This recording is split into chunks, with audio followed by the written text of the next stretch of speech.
R2 said as Luke Skywalker's fighter exited hyperspace. Good. I'm glad we arrived, Luke said with confidence. I'm ready to kill that animal. No, R2. I told you before. I need to do this for my mother. The fighter came closer and closer to a small moon in the distance. However, as they approached the object, it was evident that it was no moon. It was the Death Star. Luke studied the structure, realizing just how massive it truly was. And the closer he got, the more his confidence turned to fear. Upon the Death Star, Emperor Maul was contacted by one of his droid surveyors. Sir, there appears to be a single Jedi fighter approaching. Permission to terminate. Maul walked to the chamber's windows and peered out into space. He could see the single ship, etched with the insignia of the Jedi upon it. The Emperor reached his hand out and began to focus on detecting the pilot. He originally thought it to be Kenobi, but the more he searched the pilot's feelings, the more he could feel his anger. A grin appeared on Maul's face. No. Allow him on board. If this Jedi wishes to face me one-on-one, so be it. Back with Luke, he watched as a single hangar opened up nearby. He brought his fighter inside and leapt from it. Before him stood two super battle droids. Luke ignited his lightsaber and readied for a fight. No need for that, a cyborg monstrosity said, walking in between the droids. My name is General Grievous. I take it you're here to talk to my master. I don't want to talk, Luke said. I'm going to kill him. Grievous was delighted by the young man's response. Now that doesn't seem like something a Jedi would say. I'm not a Jedi, Skywalker declared. Now take me to your leader. Grievous wanted to unleash his full wrath upon the boy. However, he knew his master wanted a piece of him first. Fine, General Grievous said, turning around. Come with me. R2 said with an uneasy tone. Relax, R2. Just stay in the ship. I'll be back soon. Luke followed the general and his droids out of the hangar and down the hall to the elevator. They entered the elevator and it began to rise. Grievous peered over to the young man. Tell me, are you just a fool, or do you have a death wish? I'm no fool. Maul is evil, and I'm going to kill him. That's all. Grievous could tell the young man had no idea what he was getting himself into, but that just added to the fun. My master is the strongest Sith to ever live. Who are you? Luke looked into the general's cat-like eyes. I'm a Skywalker. Grievous's eyes grew wide for a moment. A Skywalker? You're the son of Anakin Skywalker. Luke nodded to the general. Well, that explains your brash personality. Back with R2, the little droid snuck himself from the ship and secretly made his way to the Death Star's data logs. He was able to tap into the entire ship's mainframe and steal its construction plan. He downloaded what he could and headed back to his ship to wait for Luke. Back with Luke and Grievous, the elevator doors opened, revealing a massive throne room. It was black with hints of red scattered around, with a short staircase leading towards a single chair planted directly in front of a massive window overlooking space. Luke Skywalker, General Grievous, and the two droids approached the base of the stairs. Jedi. A voice called from the chair facing towards the window. Have you come to kill me? Luke grabbed his lightsaber hilt from his belt. I'm going to make you pay for what you've done. What I've done, the voice said, spinning his chair around to finally reveal his appearance to Luke. And what have I done, young Jedi? Do you not want peace? Because that is what I brought you. Peace? You blew up an entire planet. Coruscant and its inhabitants were a necessary casualty. Nothing more, nothing less. The galaxy knows what happens if they cross me. And so, they kneel. Anger began to overtake Luke. My mother was on Coruscant. Are you calling her a necessary casualty? Well, actually, Maul said, looking towards Luke with a grin of excitement. Yes. Yes, I am. Luke immediately launched into an attack of anger towards Maul, igniting his blade in the air. He brought his lightsaber straight down upon the Emperor, only it was blocked by another red lightsaber inches before making contact. Luke looked over to see who was holding the lightsaber. It was another teenager with black hair. All right, young Jedi. Meet my apprentice, Ezra. Maul said as both lightsabers were locked just a few inches from his face. Now, let's test your power. Luke looked to the other young man, keeping him from finishing Maul. The color of his eyes were a misty red. He pondered to himself for a moment, curious to what was wrong with Ezra. But ultimately, it didn't matter. No one was going to stop him from getting his revenge. No one. Ezra launched a force blast at Skywalker, sending him flying to the foot of the stairs. As Ezra crept his way down the stairs towards Luke, Grievous made his way towards Maul. It appears the holocron does have the ability to draw raw power from its victims. It appears so, Grievous replied. As I said before, I do not believe Ezra had any previous Jedi training, yet he is keeping up with a Skywalker. Maul raised an eyebrow, intrigued. A Skywalker? Yes, my lord. Luke is Anakin Skywalker's son. Grievous said while still watching the battle. His mother was a senator on Naboo. Naboo, Maul said, recounting the moment he lost everything to the Jedi Obi-Wan Kenobi. Luke and Ezra's duel took them closer to the steps again, within earshot of Maul and Grievous' conversation. Maul continued as he stared deeper into the holocron floating above his hand. It appears that in my attempt to fully discover the abilities of this holocron, I had forgotten the next phase of my plan. General, I know our next target. Ezra started to push Luke on the back pedal up the stairs, creeping closer towards Maul. Our next target, my lord. Where do we strike? Grievous said with delight. Maul released a sinister smile. Naboo. Luke overheard Maul's claim, and within an instant, flashes of the planet shot through his head. He saw the palace of Theed. He saw the vast oceans. He saw his home.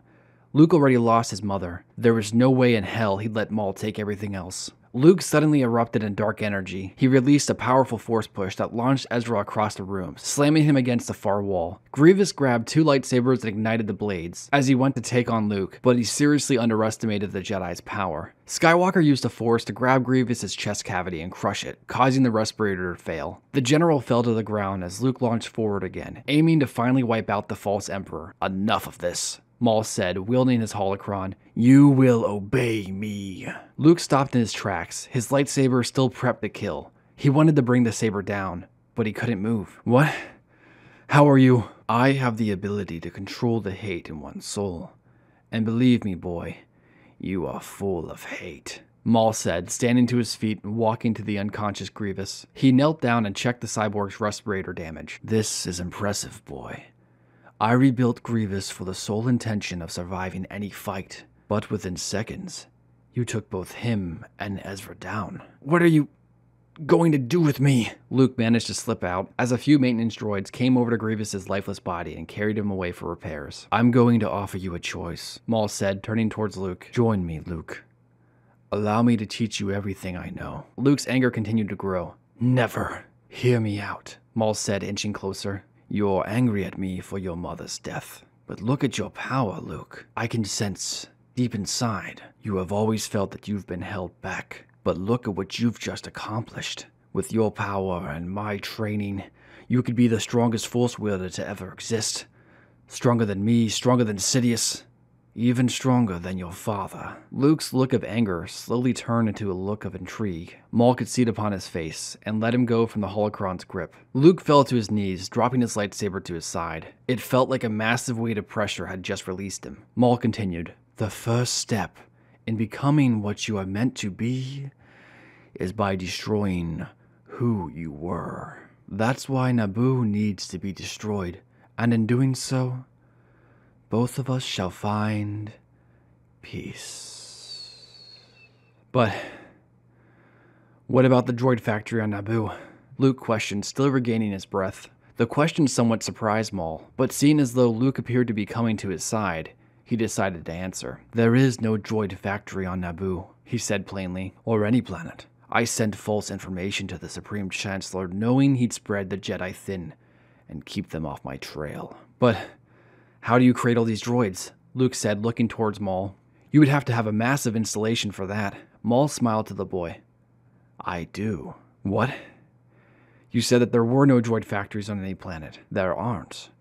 My factory is here, Maul said, spreading his arms out, almost bragging. The Republic would have found a factory on another planet, but they didn't know about the Death Star, which made it the perfect base for operations. That's why this place is so big? Luke questioned. Of course not. I would have made it a fourth the size, Maul said, peering out the massive window. When I happened across the structure, it was already being created. Once Sidious died, I used my new droid army I acquired from Cato Neimoidia to build the rest of it however I pleased. He turned back towards Luke, and I made sure to silence any who knew about the Death Star's construction. It took nearly 2 decades to complete, but it only took a minute to take over the entire galaxy. Luke stood to his feet. Interesting. Now, how fast does this thing actually go? Maul stood still for a moment, realizing how oddly specific that question was. He looked at the boy's hand to see something in it. What is that? Luke raised his hand in the air. It's my communicator. I've been transmitting my signal this entire time. You're finished, Maul. R2, get out of here. Take the info back to my dad. He'll know what to do. Suddenly, the transmitter flew from Luke's hand and shattered on the nearby wall. I offered a choice for you to join me, boy. And you betray me. Luke picked his lightsaber back up. Well, you know us Skywalkers. We're known for being a little brash. You believe yourself clever, Maul said. I offered you everything out of your own free will. But now, you have no choice. Maul activated his holocron's ability again, grabbing onto Luke once more. What you have just done will not stop me, Skywalker. All it has done is further secured your planet's fate. As Luke began to lose consciousness and fall to the floor, he managed to mutter out a few final words. You better be ready, because once my dad gets here, he'll kill you. Maul came closer to the frozen Jedi. That is possible, he said with his signature sinister smile as Luke slipped into unconsciousness. Unless you kill him first.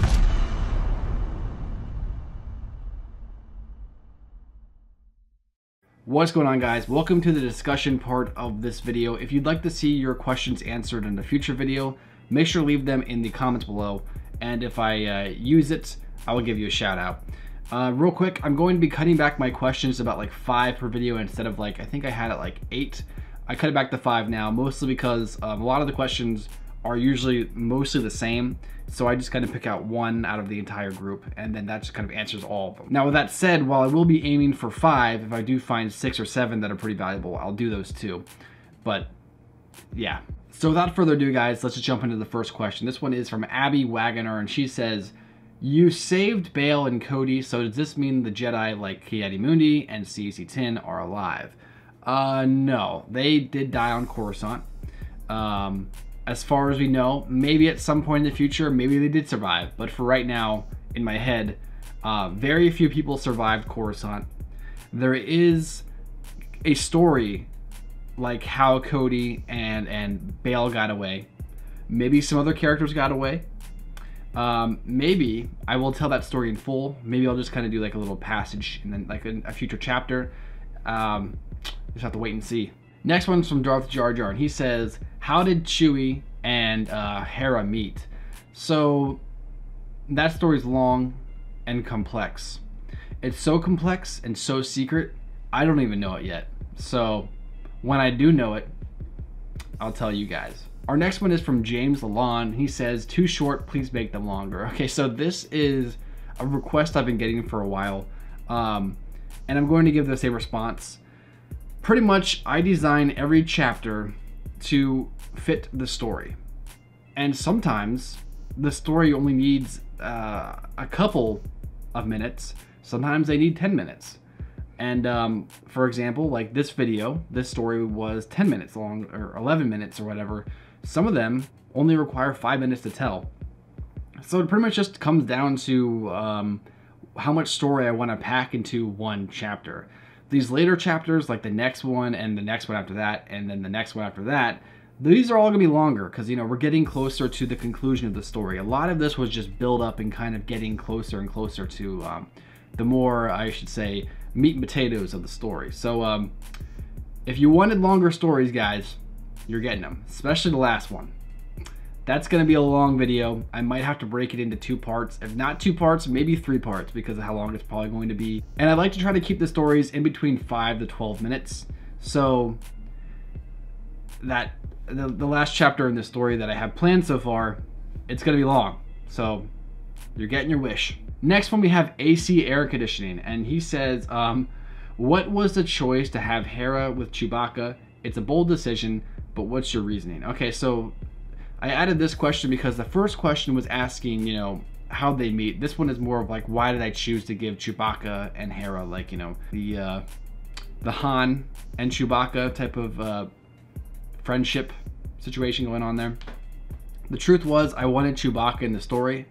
You gotta remember that Solo pretty much doesn't exist now because the Empire never succeeded. Han never joined up as a recruit and Chewbacca was never captured. So in the end of the day, Han and Chewie never met like they did in Solo. So I kind of wanted to get these two guys together in a way that kind of felt cohesive enough that it kind of worked. So I guess that's kind of a spoiler for a future chapter, but you can kind of assume that Han and Chewie are going to run into each other at some point, and we're going to see how they act. You know, maybe they already have met before, they hate each other, or maybe they're best buddies. Just have to wait and see. And for our last question, probably the best one, this is from Jedi Master Fury, and he says, how do you do your voices? And the answer to that is, I use my voice. So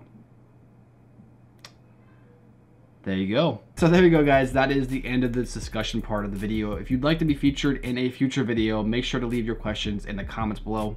If I use it, I'll give you a shout out. Please remember to like, subscribe, and turn notifications for more. You definitely have to hit those notifications for my channel. YouTube hates my channel for whatever reason, and you pretty much have to hit the notifications to even get my videos anymore. So do that and you won't miss out. But thanks again for watching, guys, and I'll catch you later. Peace.